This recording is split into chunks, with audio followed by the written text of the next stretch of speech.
All right, hello, my name is Madison Leonard, and I'm currently leading PLG product marketing at Vanta. And today we're going to talk about product-led growth and what it means for a PMM to not only get a seat at the table, but also to prove success. I've spent a lot of my career at PLG companies. I believe that PLG is the future of the way that businesses are going to sell and buy software, so I'm really excited to share my learnings with you today. Here's basically what we're going to cover. Not only am I going to give an intro on what PLG is and also what it isn't, but also going to decipher what it means to be a PMM in a PLG organization. And then once we cover those two things, how do we get a seat at the table, and then how do we prove success? Now, just out of curiosity, how many people are familiar with the concept of PLG? Raise your hands. Okay, about half. Cool. Does anyone want to give a shout as to what you think PLG means to a company? Anyone? Yeah, go ahead.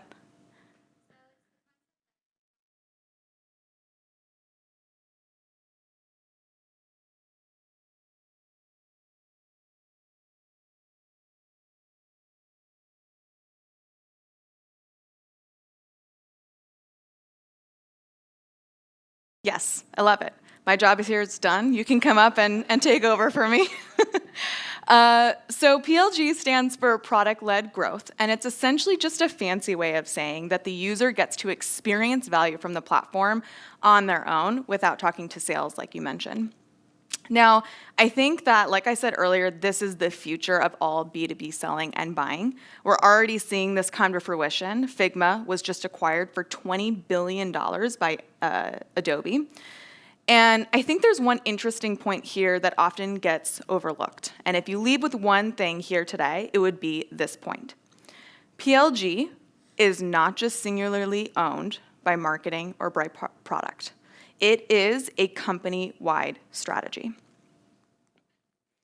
What I really love about PLG is that it essentially closes the gap between perceived value and experienced value. Perceived value is things like you're on a website and you're seeing screenshots of the product, you're also reading copy about it. It's also like the narrative that sales is telling in the sales cycle as well. Experience value, however, only comes once that person gets into the platform and starts using it on their own, hopefully getting to that aha moment and actually creating habitual patterns to come back to the product. Now, I think what's so unique about PLG is that you still have perceived value. You still have the marketing, that you have on the website or across social, that's the perceived value before they get into the product. But it really helps to bridge the gap.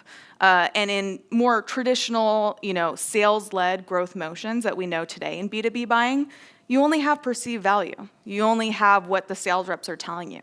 Maybe you get a demo in real time during that narrative process in the pipeline, but that experience value doesn't come until later. And so this is what I think is the unique selling point of PLG. I like to think about PLG as being kind of on a spectrum. And so this is very simplified. Again, the merge kind of happens between the two. With sales-led, though, with no PLG, like I said, you're in the sales cycle, you're not experiencing the product on your own, but maybe there's a demo that a sales rep does to kind of help you visualize it a little bit. Then there's something I like to call sneaky trial. I'm going to coin that term. And it basically means that sometimes when sales reps are up against a competitor, it's really tight, they don't know if they're going to win the deal, sometimes they'll add in a trial. And it's manually provisioned, it's not very scalable. Sometimes they'll sneak a potential customer into the trial and kind of let them feel out the product for their own. Again, not scalable, and it's not standard across the cycle. Then there's something called demo trial, which is essentially getting a demo on your website. It is not them creating an account, so it's not personalized to them, but it kind of helps walk them through what the product could look like for them once it's all set up. It's a great way to try to experience some of that value, but again, it's not necessarily unique or individualized to that person. And so that's where limited trial and our freemium and reverse trial come into play. Limited trial means that the user is able to create an account on their own and see value in real time. However, limited trials are limited by nature. They have a time cycle. Maybe it's 14 days, maybe it's 30 days, but they're kicked out, and unless they actually swipe their credit card, they don't get value anymore from the product. It has a decent conversion rate, don't get me wrong, but still a majority of people fall off. Then we have freemium and reverse trial.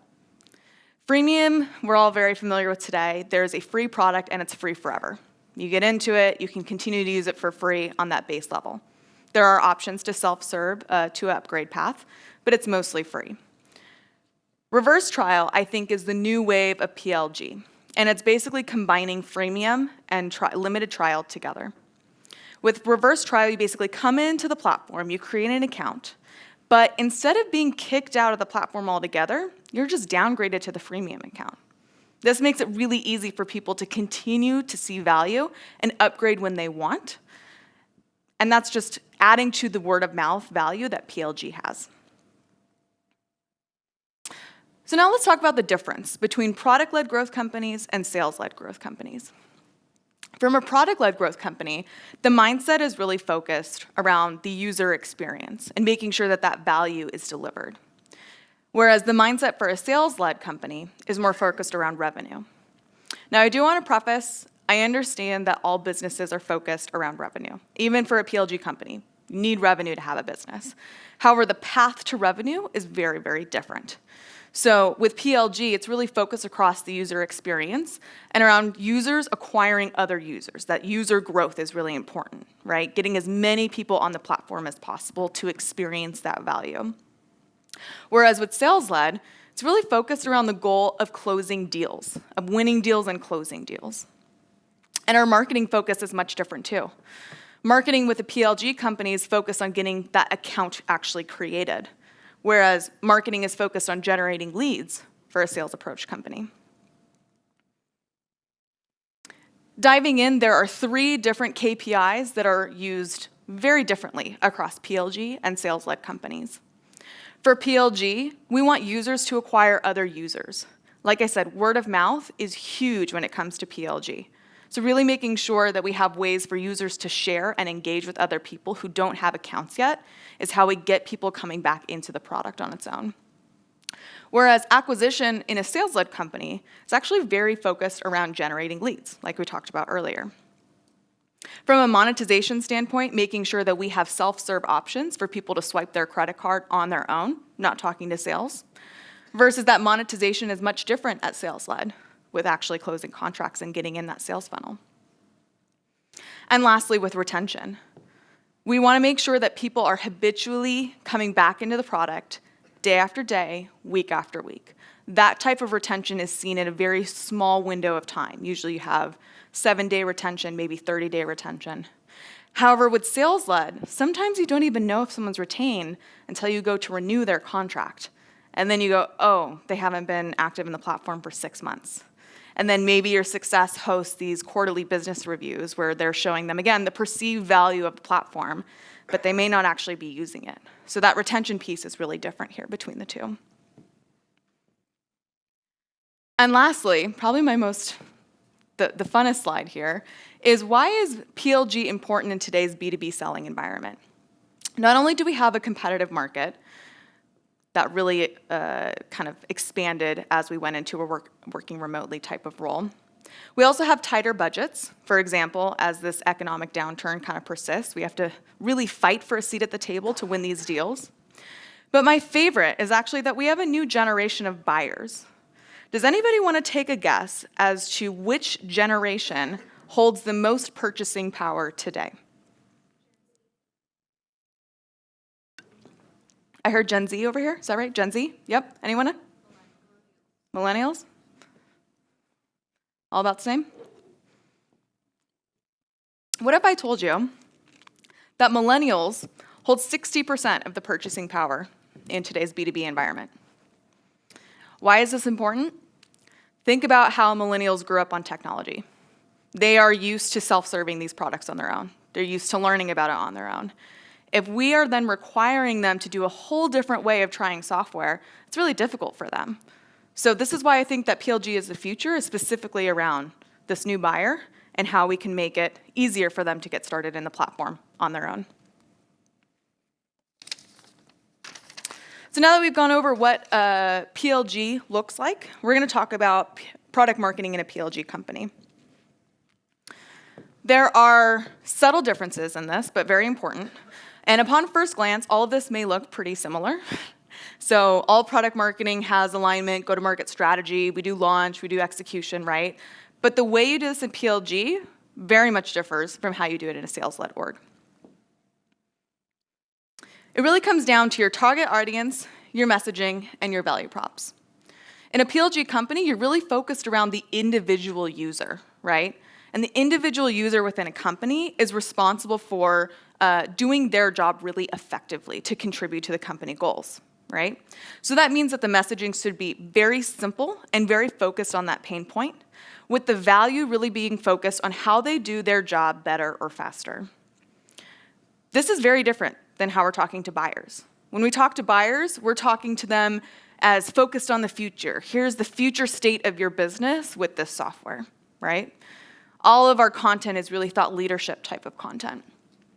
We're also targeting more revenue or maybe time savings or money savings within a company. Now, again, I'll reiterate the point. Both of these things should work in tandem, right? You should have PLG, you should have sales-led, they should marry into this beautiful child that is your company. But I progress. Doing your job better and faster is much more targeted to the individual user than having more revenue for the buyer. Very, very different how you're positioning these things. And then lastly, how does go-to-market strategy differ? Really comes back to the target audience. So establishing organic trust for the individual user is focused on delivering value organically. So this is through things like, for example, social, blog, even review sites is a great way for people to get engaged there. We also want to provide self-serve value. So for example, can they get started really easy? Are there templates? What does the personalized onboarding experience look like for them? And then lastly, really talking to marketing teams first and foremost.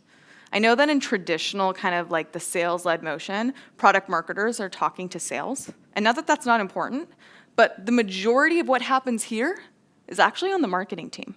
And in order to deliver that constant organic trust and value all the time, we need to make sure that our marketing teams understand who our individual users are and what those use cases look like. And you can see that's very different from our sales-led go-to-market strategy, which is mostly focused on establishing market authority.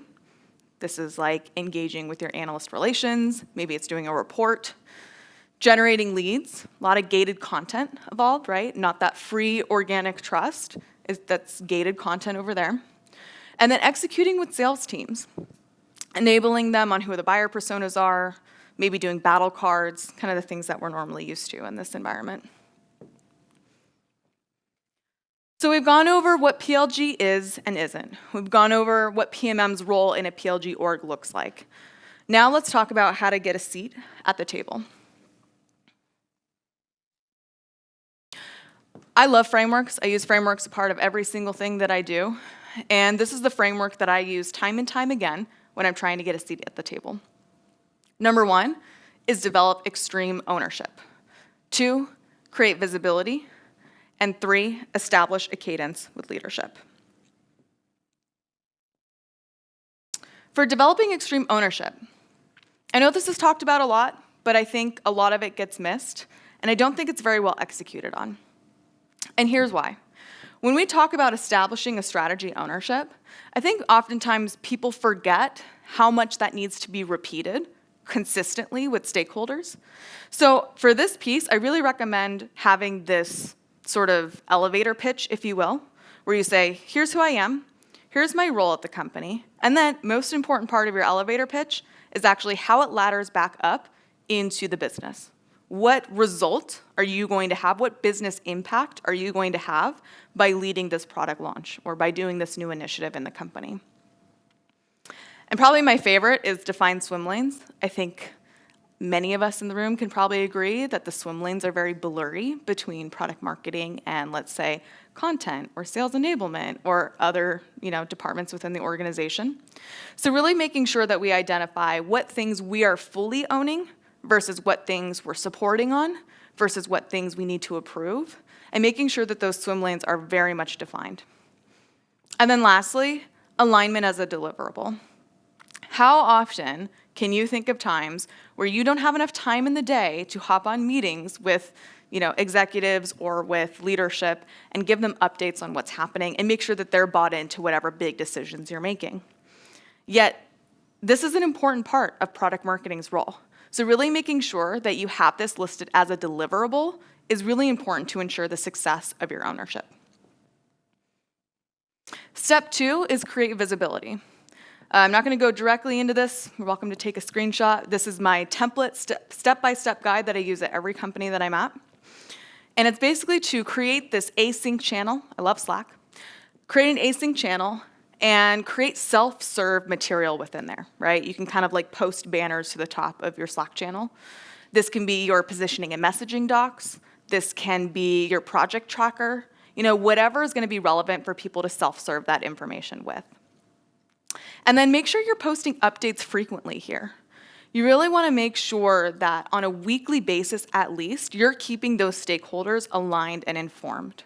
This is by far, when I did a retro for all the previous launches that I do, this is the thing that people call out the most. Because stakeholders, and really the entire company, want to know what's happening. They want to be included. They want to know what's going on. But sometimes it's just too much to set meetings with all of these people all the time. So by having this async channel, you're able to kind of widen the gap and make sure everybody's included, even when you can't directly speak to them all the time. And then lastly, establish a cadence with leadership. This is the exact template that I use anytime I join a new company or anytime that I, let's say, take on a new project. This is the exact template that I send in Slack to leadership. And my goal is simple. Get 15 minutes on their calendar. That's it, just 15 minutes. And all I do here is reiterate that elevator pitch that I talked about earlier. Here's my name, here's my role, here's why I was brought here. Here's the role that I'm going to deliver on. This is the impact that's going to be had on the business. This is really important for leadership to visualize how they can work together with you. And then lastly, let's talk about how to prove success.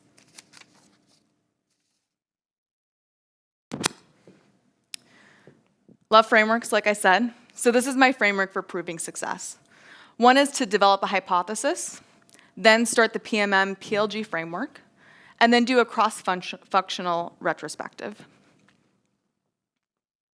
Quick show of hands, who here, when you're developing a launch, actually uses a hypothesis before you get started? Love it. Yes. Okay. Few, but we got some good folks in here. Okay. Whoops. I love using hypothesis. I think this is the core to the cultural aspect of a PLG company. And this is kind of the framework that I use for each hypothesis that I develop. First is the goal. These goals should ladder back up into the mission of the company, and it should ladder back up into those North Star metrics that we have, right? So whether that be improve retention, maybe increased conversions, right? All of these things are laddering back up into those PLG goals. The second is focused on outcomes. What does success look like? What does failure look like, right? Establishing these things ahead of time. And then the why. Are we laddering this back up into the mission and vision of the company, right? This is very important, especially when talking with leadership. And then also, is this urgent? Why is this needed now? Make sure to push back on that a little bit because you may be able to buy yourself some more time. Once you've developed a hypothesis, then we want to start the PMM framework. I like to think of this in 3 easy steps: learn, create, and do. When you're learning about your users. Then after you learn about your users, you're creating, let's say, messaging and positioning docs. And then lastly, doing. You're executing, you're aligning, you're enabling, right? We should all be very familiar with this learn, create, do cycle. This is core to PMM. After we establish a hypothesis, and after we do our framework, and this product is now launched into the world, it's time for the most important step, which is doing a cross-functional retrospective. If you only left with one thing here today, it would be number 3, share your learnings. But I'll go over each one individually. Step 1 is implement a feedback survey. You can do this immediately after you've launched that product. Does not need to wait until KPIs. You ask your stakeholders, What went well? What didn't? Do you feel like this launch went well? Scale of 1 to 10, just kind of feel it out a little bit. What did you think about the positioning and messaging docs that I put together? Could they be improved, right? So all of these qualitative insights are really important.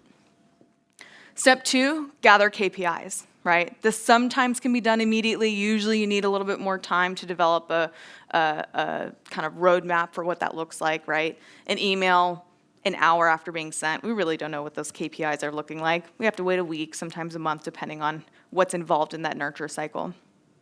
But I think what's most important here out of the gathering KPIs is laddering it back up into the goals that we initially set. Quick show of hands. When you launch a product, do you report back on maybe impressions of a blog post or open rates of an email? Things like that. Raise a hand. Cool, about half of you. Quick show of hands. Is anybody able to tie that back into actual product adoption? I think I see 2 hands. Okay, great. As we develop our hypothesis, we want to really make sure that we're tying that back in to our goal, right? We talked earlier about a hypothesis. If our goal is to increase retention, how will we know if we increase retention? By showing we had 1,000 impressions on a blog post or 12% click-through rate on an email, right? Let me give you a hypothesis or a scenario. Let's say you have one email that has a 5% click-through rate, but only 2 people adopted the product, versus another email that only had a 1% conversion rate, but 100% of people who clicked on that adopted the product. Which one of those does better, right? If we're talking about laddering it back up to that hypothesis we established earlier, it's very clear that even though that 1% conversion rate doesn't look so hot as compared to the 5% conversion rate, it actually did perform better in terms of what we were looking for the outcome to be. So really important that we're tying it back into those goals. And then lastly, share your learnings. Notice I said share your learnings and not celebrate your wins. Hypotheses are all about proving and failing, proving and failing. If you set all your hypotheses and succeed with every single test you do, something is wrong. It's not possible, okay? So making sure that you're creating a culture where you're sharing your learnings and celebrating the learnings that you have so you can pivot and optimize and adopt is really the core cultural aspect of a PLG company. So now that we've gone through all of those things, I have a very fun exercise for us all. You'll know you're fluent in PLG when you can read this through and through. I know I've used a lot of acronyms so far.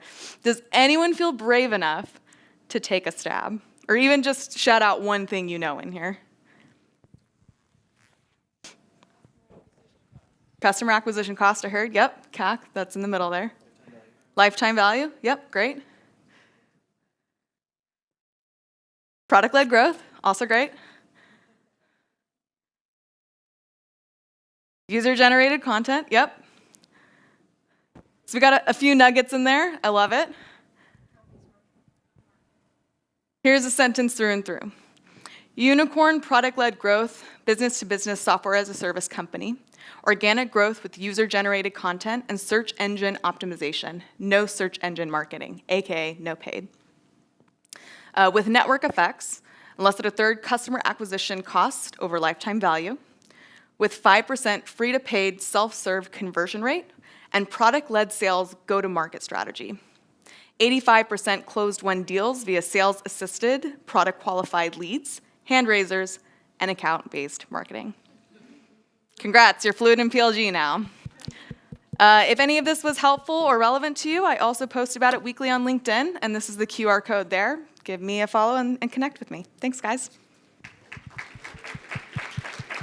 That's great, Madison. Thank you very much. I think we probably have time for 1 or 2 questions. And while we get Slido up, I do have one question for you. Mm-hmm. Do you see companies that practice both product-led growth and sales-led growth? Yes, and I think a successful company is one that does both. Yeah, because in order to have kind of the marriage between the two, right? If you have a large enterprise company, they're really not able to self-serve. It can start by that, right? You can have a user who's like the champion of a product and you can grow and expand into this enterprise deal, but you need that sales-led motion for the larger accounts that PLG doesn't necessarily equate to immediately. Yeah, so it's that land and expand model, correct? Yeah, I mean, yes. a lot of times, yeah.